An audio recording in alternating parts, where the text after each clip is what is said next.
All right, so good morning. We have a few things to go over today. I'm going to start with some conversations about some proposals for our 9 to 12 course offerings. So I want to introduce this first, and then I'm going to have Cheyenne talk a little bit more about what they're working on at the high school.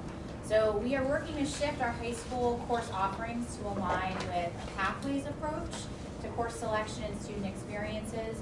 The goal is that all students will select a pathway after an exploratory year in the 9th grade. And students will focus on coursework and experiences throughout their chosen pathways, throughout their career at Berwick High School. I think we're still going back and forth of like names of pathways, but I think you can assume that we would have some health sciences, some human services areas, looking at some pathways focused. And I think, do you have your sheet there? Yeah. Yeah.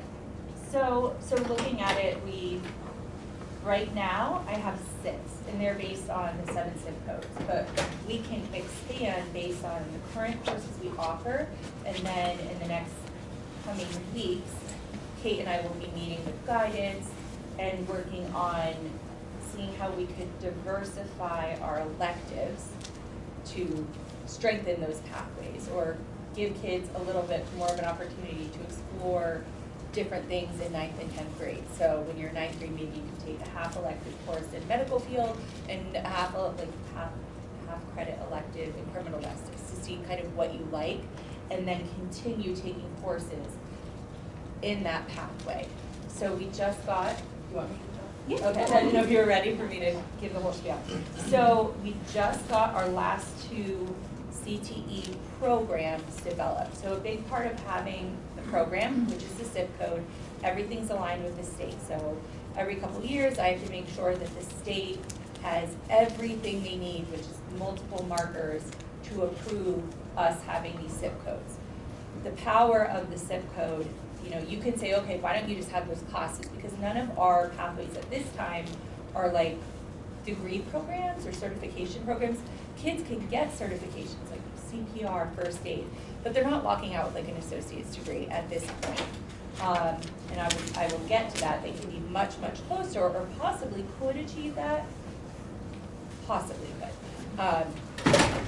But in our programs, you know, simply a kid can decide to take some marketing courses and some medical courses. That's the way we want it to be, so they can be a completer of a CTE program, or they could not complete but get all of this rich experience and also articulated credits. So they can go to Bloomsburg University and already have a semester or even 2 semesters in, depending on which courses they decide to take. So that's what I'm working on fine-tuning, but what I want to do, and I don't know if you've ever seen like Central Columbia, Jersey Shore, they have a whole career packet with all of these things laid out with careers they can do or look into after high school with just the courses under their belt, or career pathways they can follow through post-secondary. And then we will have the articulated credits. So let's say you take 4 different classes, like right now, we have a really strong, and I'm still digging through a lot of this to see what Bob created, but we just got back our renewed articulation agreement with Bloomsburg, and if you complete all of the criminal justice courses, you can walk into Bloomsburg with 15 credits in the criminal justice program.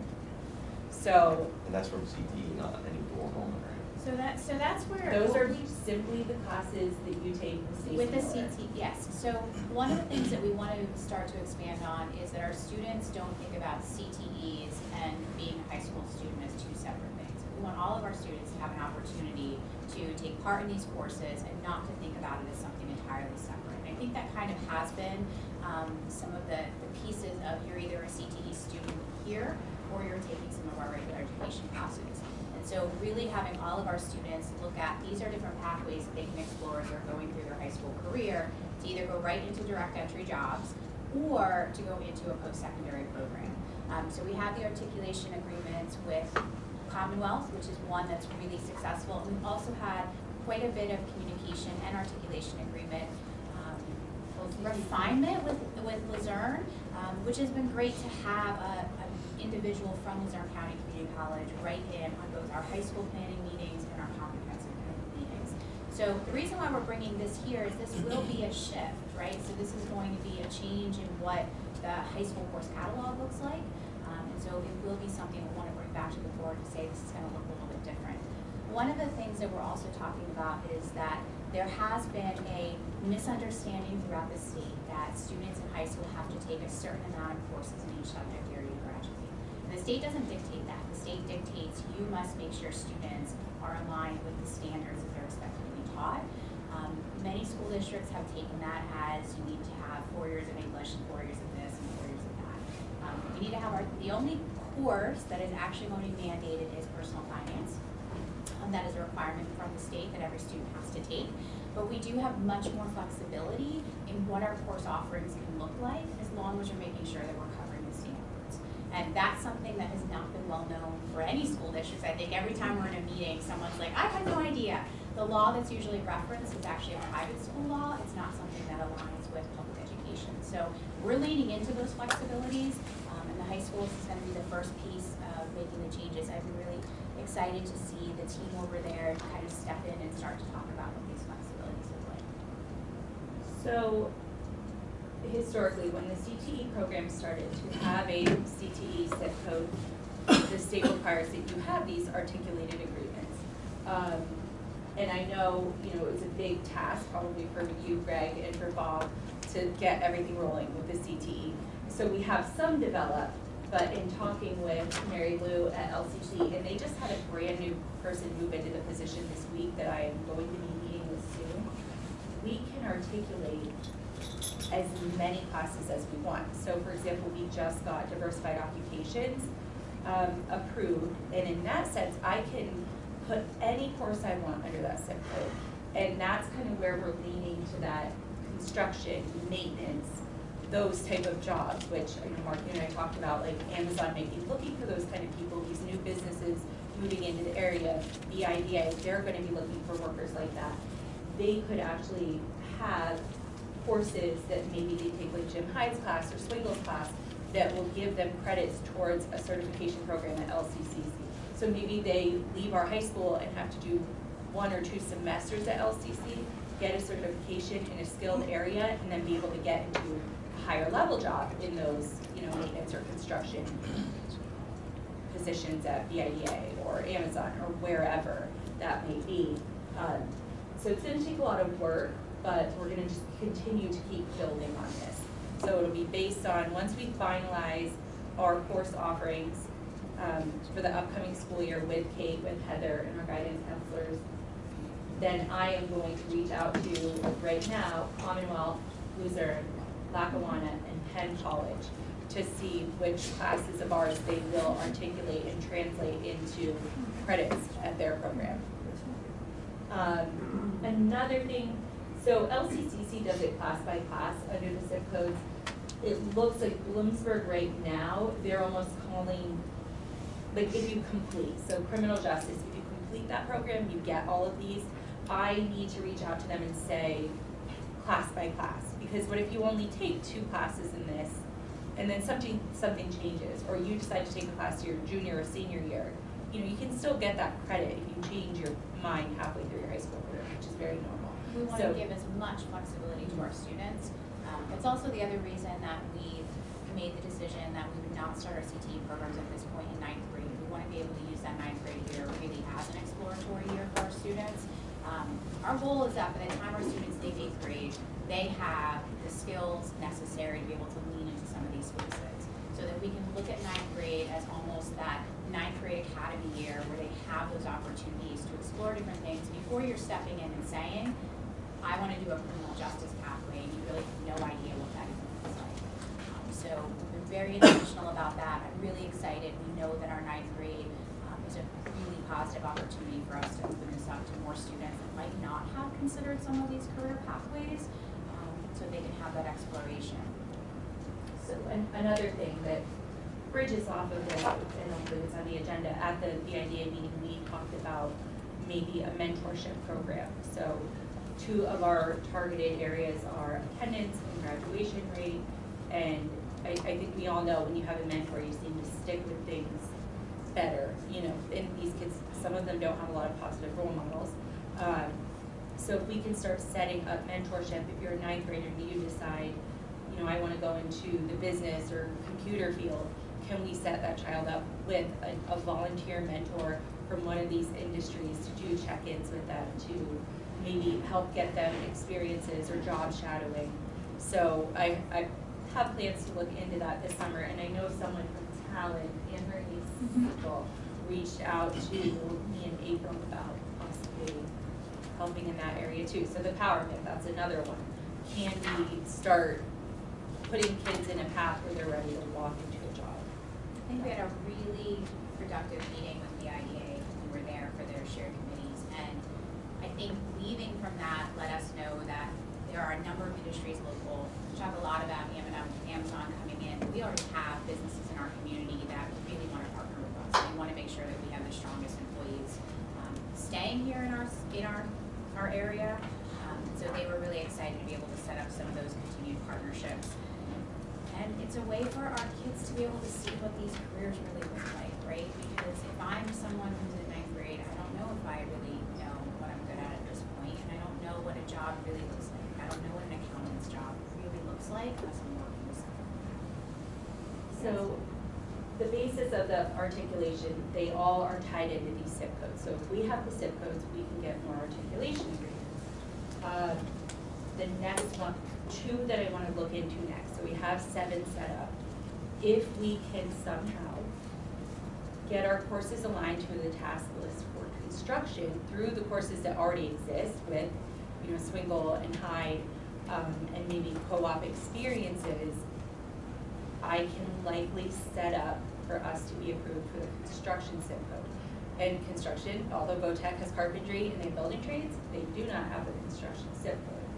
That being said, if, you know, we have Hyde, we have Swingle, if we ever wanted to grow that program, we have the zip code approved, and let's say someday down the line we have more money, we could hire another person from the field, maybe someone with strengths in electricity or engineering to supplement those courses even further, and they don't have to be a teacher, they can be someone like Stacey Miller, who we pulled in. Now, the caveat there is like, you're only allowed to have 7 unless you have CTE director, and I just got my CTE director cert.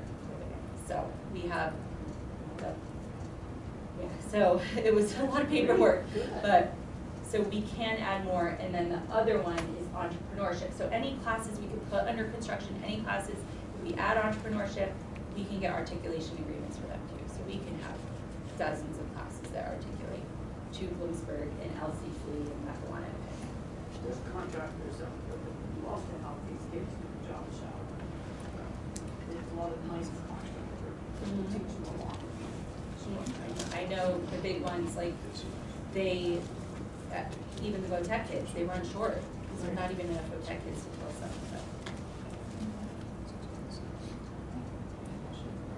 Anything else up here? So we're creating career-ready students out of the 12th grade. Our goal is that we're going to have their schedule flexible enough that they've got their reading and math skills and science skills by the time they leave 8th grade, so we give them more flexible high school experience. That's something that's been coming up from feedback from students. When we sent out some feedback on our district vision statement, I had multiple students that responded to that asking for, can we have more flexibility? And I think we can do more for our students to give them those opportunities and options that we may have only provided to a small group of students at this point in time. We can be more expansive with that. We want students to have. Some students want to come to school, right? They want to be here, or maybe they're not coming here and they're going to work experience and they're spending most of their high school year actually in a work environment, learning what that looks like. So that's going to be one of our goals. A couple other updates we have. We are continuing to move forward with our school and comprehensive planning. The high school did receive a TSI designation again for the upcoming school year, which is not going to change much in regards to our planning process at this time because we would have still been moving forward with drafting that plan. I do not believe that our elementary schools have a TSI designation. I am 100% checking on it, but I want to be able to celebrate that before meeting, and I 100% know because they've done such hard work at our elementary schools. And I think what people don't realize with the TSI designation is that a TSI designation is a designation that's almost like a warning light, right? So what it's saying is there's a group of students in your building that our structures are not successful. And so our middle school was able to come off of that list recently, our elementary school, because they've really looked at some shifts, not just for that specific group of students, but what are the kinds of shifts we can make as an entire building.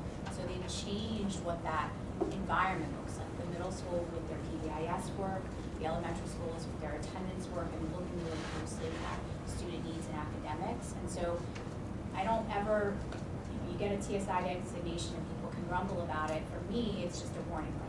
Here we have to take a look at. The downside for the elementary schools is that even if they do not have a TSI designation, the planning process is still the same because you are school-wide Title I. And so we'll continue to have those, those school-wide conversations with that process.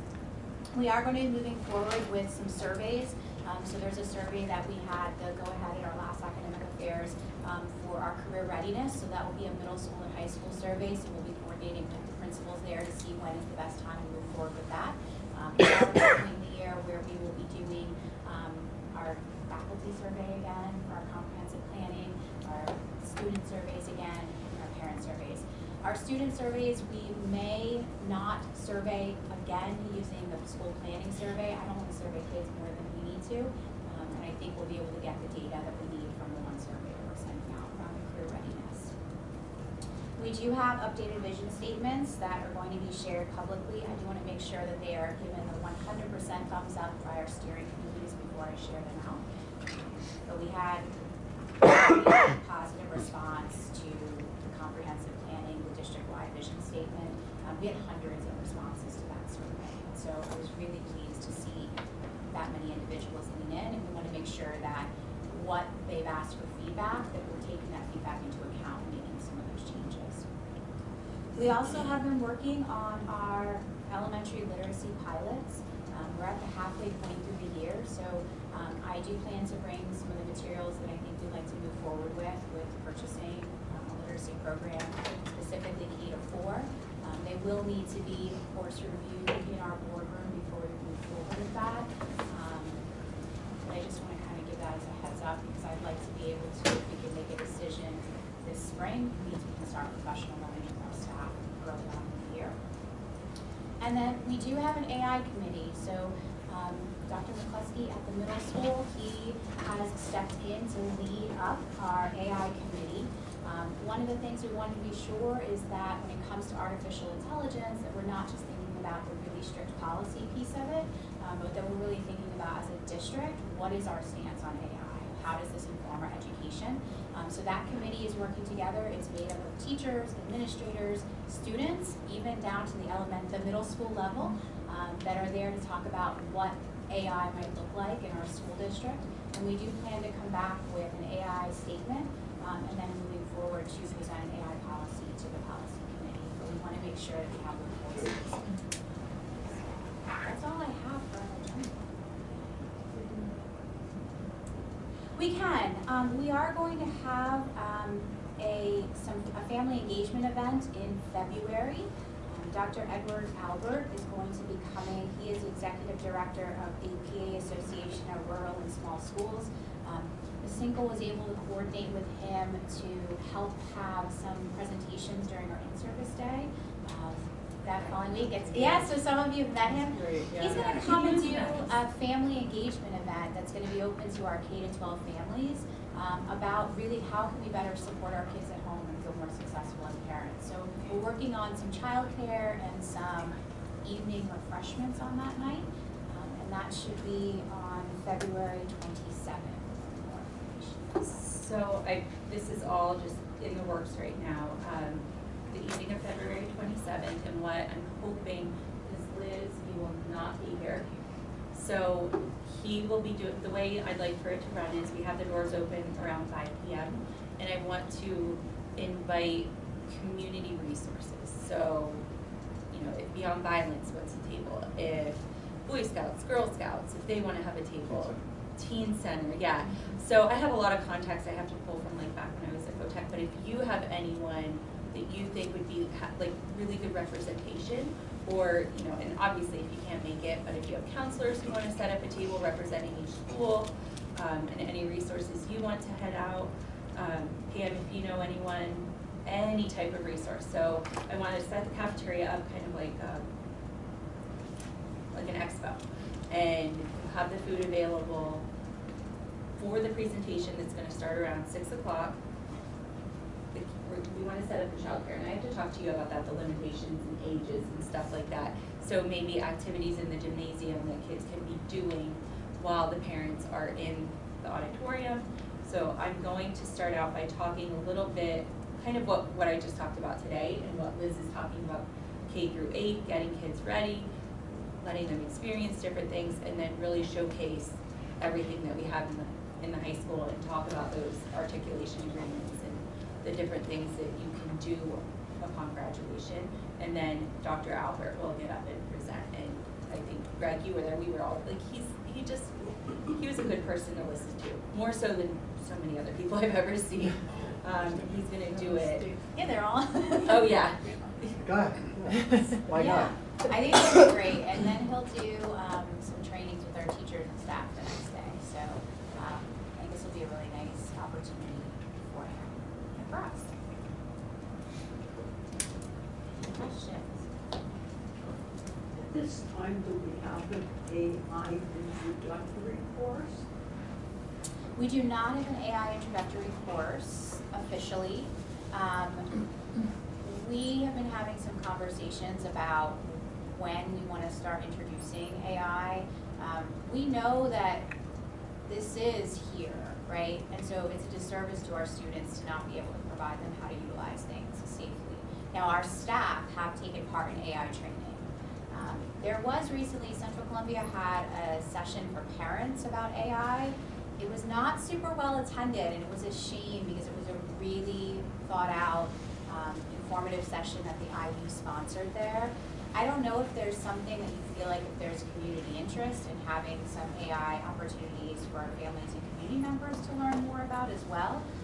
But we're looking at whether, you know, is it that AI is, and learning about AI is from as early on as our elementary school, so they know how to utilize things safely. So that's going to be part of that AI committee as they're moving forward. I would probably would present. Oh, absolutely. And we have some members of our team here that serve on their AI task force at the IU. We've been very lucky to have some of our teachers who've been really leaning in to that and being willing to present to our staff, and then also to be leaders with the intermediate unit.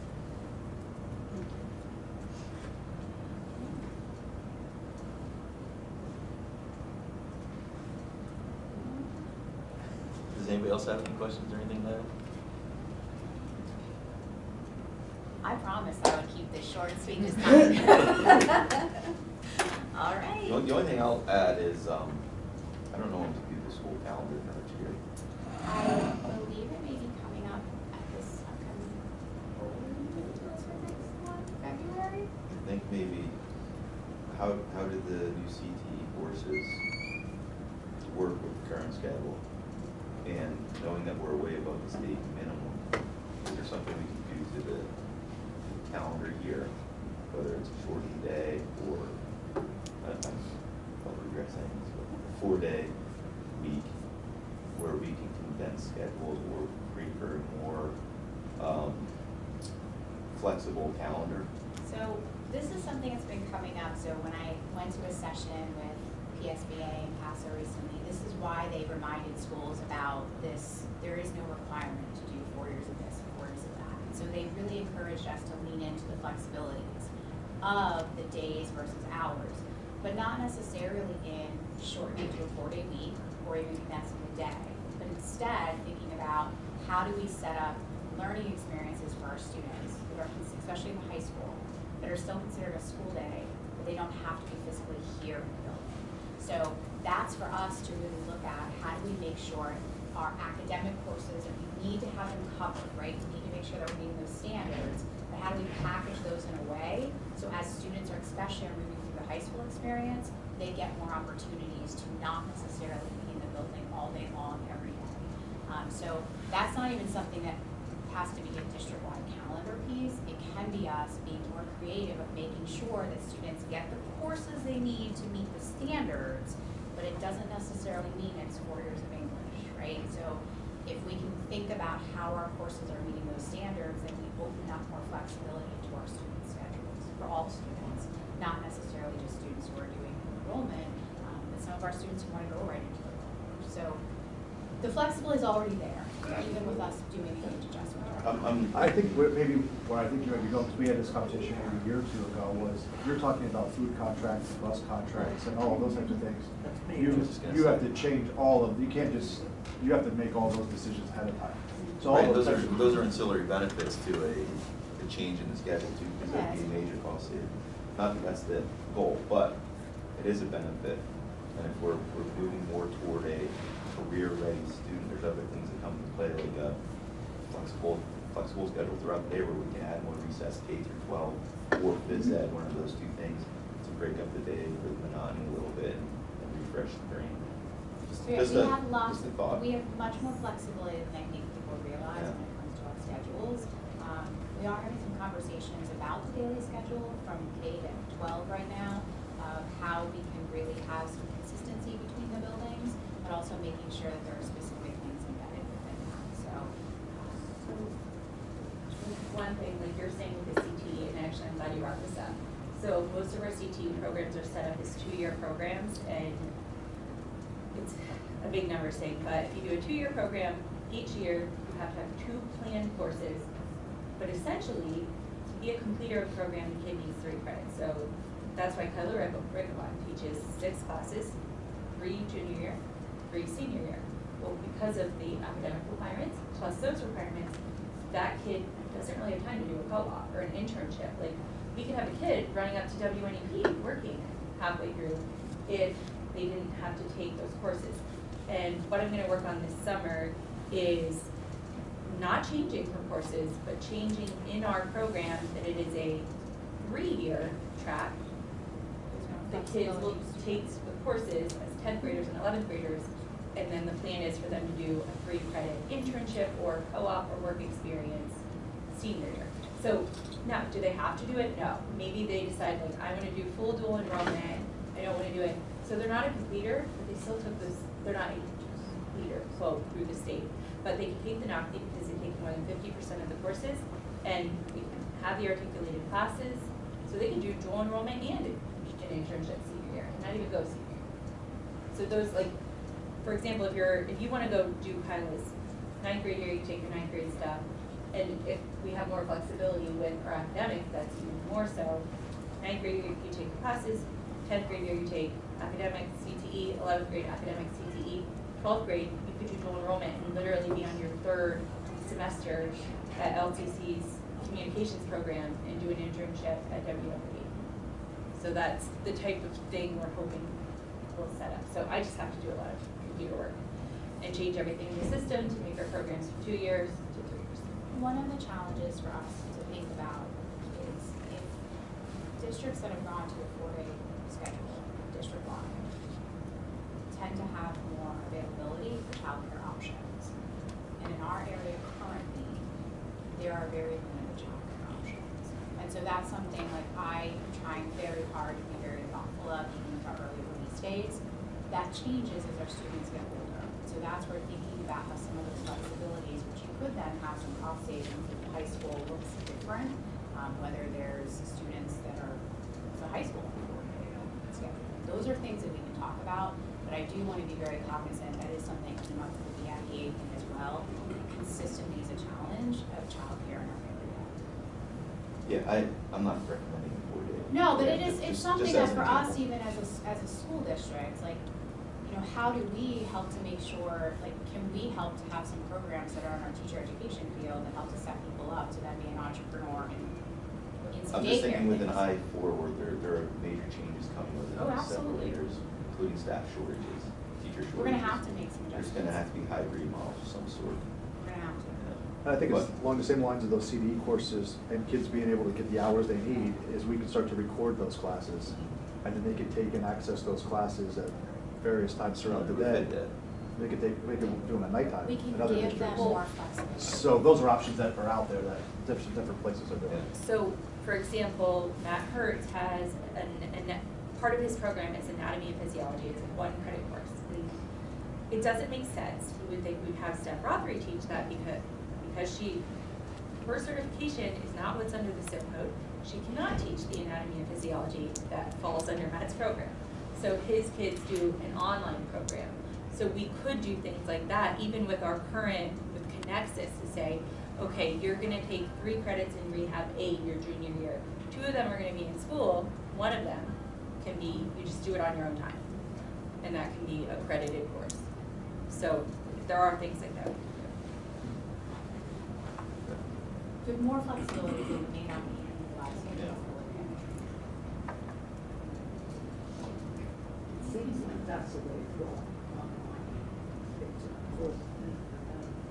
Yeah, I think it's trying to really think about how you meet the needs of your students, because there's gonna be some students that are going to be really successful with that, and there's gonna be others that are not. And so having us be very flexible to think about how do we support all of our students without limiting things for some of our students. Because right now, there are a group of students that are taking advantage of a lot of the things that our high school offers, and our school district as a whole, but not as many students we'd like to see. So even things like dual enrollment.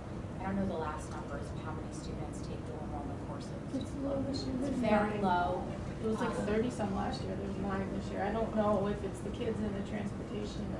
And so those are Yeah, the things, very you low. know, we want to really have, so we put some funding aside in one of our title funds to cover some tuition for students, if that was an issue. It is an issue. It is very much an issue, and so that was one of the things we were able to put some funding aside for, expanding that for students that there might be a financial issue, because I don't think, if you're a student who is a hard worker, who is eligible to take a dual enrollment course, you don't ever want cost to be the reason you don't get to take that, right? I think funding and transportation are 2 Those- pretty easy fixes. And one of the things that came up even with the BIDA thing is that we do have the new, Yeah. the rapid, they're having conversations of like, how do we use the rapid transportation more effectively that's already in our area, that we have grant funding locally to be able to allow people to do that. So like, we have things that we can help to navigate this with students. We just want it to be more inclusive. And that came up in our high school planning, it's come up in our comprehensive planning, that we are meeting the needs of a group of our students. We're not necessarily doing the best to meet the needs of all of our students, especially some of our really academically talented students, or those kids that are kind of that middle bubble of students that are not getting some of the enrichment pieces and we spend a lot of time talking about our students that are coming to us needing additional academic support. We do have a number of students that need that. There's also a big chunk of students in the middle that are just not getting access to all of these opportunities because they're not getting some of those special supports academically. But they're also currently not taking taking advantage of some of our dual enrollment courses and things like that. That's a big chunk of students. What's the average cost, do you know, per student for dual enrollment in a year? It's not horrible. No, I A don't couple honestly $100. know what Per I mean, student? yeah, because I think That's it. we put aside $5,000 and I think that was enough for a good chunk of Yeah, students. it's not crazy. And we're talking with Luzerne about things, if they're doing more certificate programs, like do we help to get our students set up with some of their certificate programs? And maybe they're not dual enrollment programs, but if we have flexibility in their schedule and they've got a study hall period, could they take advantage of some of their certificate programs? Like we can do those things. Those middle students, those are the ones that we have to treat because they're not getting. They're not, and that's coming up. The students are saying that, They're not the getting the teachers courses are. that would be motivational for them to get just the basics. Well, and trying to think back, the certificates programs, to me, would have been more appealing than the dual enrollment, because unless I could have gotten enough classes to cut off an entire semester in college, I wouldn't have bought it. And those are the conversations we're having with Luzerne, Because if you're because not losing a whole semester, it's like, Is it well, really I'm paying worth for a it? semester anyway. Exactly. A lot of times you're paying for Why credit. kill so- myself in high school? so can we So- be Two flexible courses. with that? So, Clint, you weren't here when we talked about, I mean, dual enrollment, I think dual enrollment sounds really good, but if we can develop as many of these articulation agreements, so I was explaining, like, if you took, if I can start creating these articulation agreements, and adding more zip codes like construction, and let's say, I don't know what exactly they are at LCCC, but I believe they have different certificate programs in those areas, like, you might have walked into Luzerne with almost half of it done without spending a dime, without driving to LCC, because LCC says your high school classes count as classes here. Yeah. So there's like two sides to that, and hopefully, you know, dual enrollment is great, but if we have kids getting tons of credits here, why even, you know what I mean, like, why spend money? Now, unless It's you a wider know. offering. Yeah. But either way, Yeah. these programs will create a better student here, career-ready student can save thousands of dollars post-secondary. Absolutely. The other issue is timing. How do you get those kids to come to see the review or the counselors? But that's where, like, really thinking about, you know, we are trying to change what our K-8 programming looks like. So our kids are starting to get more exposure to careers, starting all the way back in kindergarten. Because that has been one of the pushes, is that really the middle school piece is where our students need to be able to have exposure. And so having conversations about how do we bring more electives back to the middle school? How do we give them more opportunities? Right now, it's very limited for what our students are able to do. And then also shifting to, you know, having that ninth grade year as an exploratory year, as opposed to going with you enter high school in a pathway, which there are high schools that you enter as ninth graders and you select a pathway. We just really felt like that wasn't necessarily the most advantageous for our students. We want to give them lots of exposure to options, K-8, and then ninth grade start to kind of dial into, these are some other things I want to look into. So, I mean, these are big things, and they're not things that'll just fit in one of the school systems. If it's going to be K-12, we have to make some of these adjustments.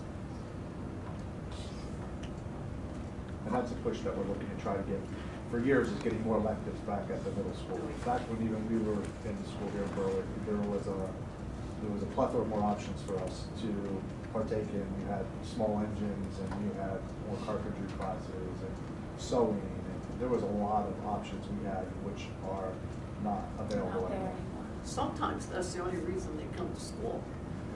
Yeah. It is. I'm serious. Special So- classes. All those, and that's the part of middle school when they need to explore things. So those are things we're looking to bring back. Sometimes some of that stuff isn't even necessarily something they're looking to be helpful later in life or for career or anything, they just enjoy it, and that makes them happier in school to have that one class a day they enjoy, whether it's really beneficial or not. Yeah. When you're not breaking in. It's very you're not beneficial to their moving movement. lecture too, you're moving. And you're moving, and you're learning how to use a tape measure, or to make And eggs. that's one of the things, you know, Like- we We're can totally give unnecessary students to take, I in just- our I like doing K-8, it. specifically in that Yeah. middle school, we can give them more experiences, Yep. more electives. Then it gives them an opportunity to view things that maybe they didn't even know they were going to be good at. And instead, you know, we are right now, like, they're not even getting to think about these things. Even our students that go over to the tech, like, sometimes, I don't know if that's where they really want to be. And I think there's students over at our high school now that probably would have been a much better fit for them. They didn't have any of the exposure to know, man, maybe I'm really good at small engine repair. Like, we're not giving students enough opportunities to explore things that could be a career pathway or could just be something they really love. And we want our kids to want to come to school. Whether it's art classes, the middle school really, the amount of electives there is very small. The challenge is, and we talk about staffing a lot, and in order to have some of those courses, it means that we would need to hire teachers who are able to teach those courses, which then leads into bigger conversations. And we want our kids to have all these opportunities, but it does come down to staffing. And staffing is our largest expense as a school district. So I mean, for whatever reason, education was developed in the United States. Like, I think our ultimate goal is just to produce better people in their jobs, in their lives, and we know like a lot of our kids need help in a lot of areas, not just career and academics. And that's, like Dave said, we had, even myself, who I was after you, I learned how to sew, I learned how to do all these different things, and like, you know, when it comes down to it, like, I know how to sew buttons on, I know how to like mend and tear, and there are people now who literally do not know how to do that. They didn't. We were taught how to change tires outside by teachers. I mean, like that, it was driver's theory was something that was required for us to take. I mean, that, all of those electives over the past 20 years have poof gone away, because I think we all can agree that we've seen the pendulum swing and clang over to the heavy academic side, and then we chase that pendulum. But now we're also experiencing the shift where the pendulum is now swinging back over, and everybody in the world is saying you don't need college degrees, you need skills. So now we're all trying to reshape how we offer education, because I think we're chasing that pendulum back over to this side. Hopefully it stays here for a while. Well, that's the point of public education, is to create problem solvers and to create a student who's career ready, and we've gotten away from that in the last 10 years. And that's where, you know, the state has been pushing back on this, school districts thinking you have to have 4 years of this and 4 years of that. We have to meet the standards. There are a number of standards that could be met in a small engines course if you're aligning it with some of the engineering and science pieces. So it doesn't mean that we have to have a student that's taking this. I mean, there's things that students could be mastering in their English language arts standards in a theater course. So we have more flexibility. That's how we did English 20 years ago. And that's what I, you know, so like for us, it's just really rethinking how are we getting really clear on, you know, this is what the course looks like. Here are the standards that are being covered in this course. We have evidence that this is what students can know and are able to do in that course. It doesn't have to traditionally be that same thing. The STEEL standards, when you think about, you know, automotive technology, there's a huge chunk of those science standards that you could teach in that course. It's just like in our courses in construction and carpentry, there is so much geometry in there, right? Kids don't always know that it's geometry, but if we can do a really good job of teaching them, like, okay, here's how we're doing this physically. So, you know, our kids do better if they can start with concrete things they can hold in their hands, and then showing them how that translates into that abstract mathematics. We are getting those standards and having kids do things for real, not just on a board. The reason to know it was abstract. Yeah, this doesn't make sense A little otherwise. more too, because like I know now, I wish I could remember a hell of a lot more trig than I do, because I remember almost none of it, because I'm like, when am I ever gonna use this? I work in a machine shop now. And it's I ratios, use that it keeps all the coming up time with if my I math remember. teachers, right? My math teachers are saying ratios, have you heard this? That is like the one thing kids are really struggling with. My gosh, like ratios is one of those math things that like everybody uses. You don't think that you're using it, but we have more cooking classes, we have more classes where they're actually having to change dimensions of things, and you learn what that ratio actually looks like as opposed to just something as a formula. So it's exciting, it's a lot of work. I'm really proud of every one of our administrators because they've been leaning in this year and just wanting to explore different opportunities. And that's not easy, change is not easy. So I felt really, really very pleased and very lucky to have an administrative team that's been willing to kind of go this pathway and try to make some changes, even though it's hard sometimes. That's all I got. Great, good talk. Good job, thank you. That's it, see you next month. I know. See you Monday.